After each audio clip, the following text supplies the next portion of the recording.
Hey guys, this is here Pedro from Conexo. We're here in a job that we did about 5 years ago, and we're doing some maintenance to it. And it was a concrete stain on a stamped concrete, and I wanted you guys to take a look at it and what we're gonna do with it. As you can see here, the color still looks good. This is a 5-year stain that we put, and the seal still looks really good. You can see here with me. So basically what we're gonna do, we're gonna pressure wash it, we're gonna scrub it, make sure everything is clean. We're gonna fix any cracks that we might have, and so tomorrow we can seal it tomorrow. Let me show you in the back.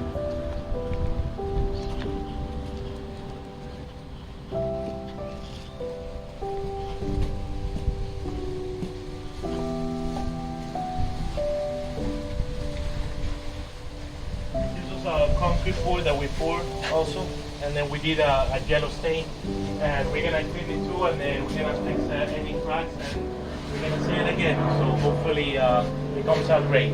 Follow for more. Thank you.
Yeah.